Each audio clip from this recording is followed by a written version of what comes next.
साथियों, किसी भी देश की प्रगति में नीति निर्णयों में ठहराव, स्टैग्नेशन, स्टेटस को एक बहुत बड़ी बाधा होता है।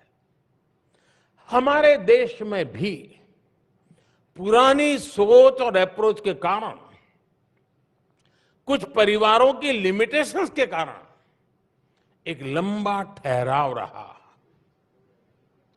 देश को आगे बढ़ना है तो उसमें हमेशा गतिशीलता होनी चाहिए, साहसिक निर्णय शक्ति होनी चाहिए।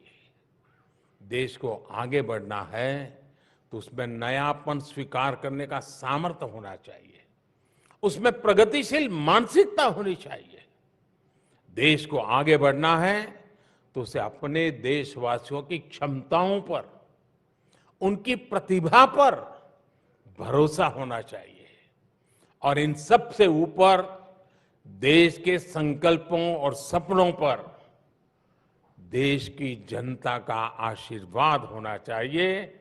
लक्ष्यों की प्राप्ति में जनता की सहभागिता होनी चाहिए। सिर्फ सरकार और सत्ता के माध्यम से समस्याओं का समाधान खोजने का रास्ता बहुत ही लिमिटेड रिजल्ट देता है। लेकिन जब 130 करोड़ देशवासियों का सामर्थ्य जुटता है, जब सबका प्रयास लगता है, तो फिर देश के सामने कोई भी समस्या टिक नहीं पाती।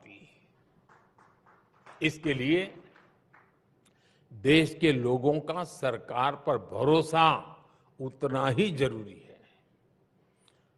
मुझे संतोष है कि आज देशवासियों में ये विश्वास जगा है कि सरकार को उनकी परवाह है।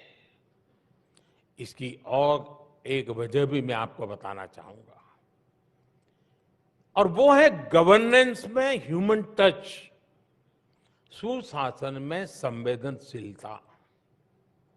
हमने गवर्नेंस को ह्यूमन टच दिया है, तब जाकर के इतना बड़ा प्रभाव दिख रहा है। अब जैसे वाइब्रेंट विलेज योजना,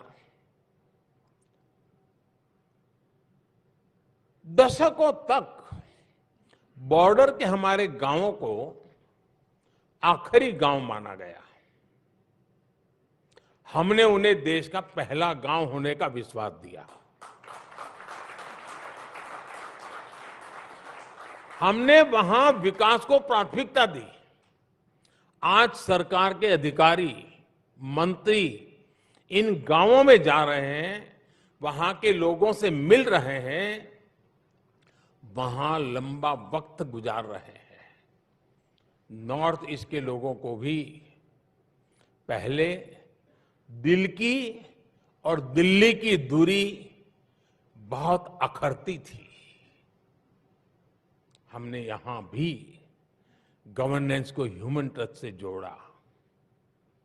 अब केंद्र सरकार के मंत्री, जैसे अरुण जी ने बड़े विस्तार से बताया, नियमित रूप से नॉर्थ ईस्ट का विजिट करते हैं, और वो भी स्टेट कैपिटल पर नहीं, डिटेल इंटीरियर में जाते हैं। मैं भी नॉर्थ ईस्ट जाने की हाफ सेंचुरी मार चुका हूं।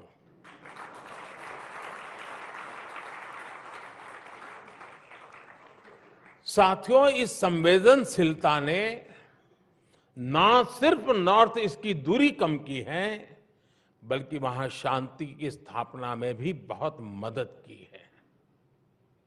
आपको यूक्रेन क्राइसिस के दौरान सरकार की कार्य संस्कृति को भी याद करना चाहिए।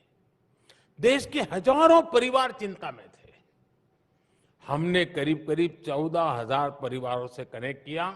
हर घर में सरकार का एक प्रतिनिधि भेजा, उन परिवार के अंदर बीच बैठा, सरकार के व्यक्ति के रूप में बैठा। हमने उन्हें मुश्किल घड़ी में विश्वास दिया कि सरकार उनके साथ है। आपको मालूम होगा, कभी कभार ऐसी चीजों को हम इतना उछाल दिया जाता है कि जहां काम करना है उसमें भी रोड़े अटक जाते हैं। और इसलिए हमने पहला काम किया, जाओ भाई उस परिवार में जाके बैठो, उनको रेगुलरली कम्युनिकेट करो। और इसके कारण देश के सब आश्वस्त हुए लोग कि ठीक है भाई, बच्चा वहां है, अभी इस स्थिति में है, कल आएगा परसों आएगा, इस स्थिति बनाई। मानवीय संवेदनाओं से भरपूर ऐसी गवर्नेंस से इंडिया मूवमेंट को एनर्जी मिलती है। आप कल्पना कर सकते हैं, अगर गवर्नेंस में ये ह्यूमन टच न होता तो हम कोरोना के खिलाफ इतनी बड़ी लड़ाई भी नहीं जीत सकते थे।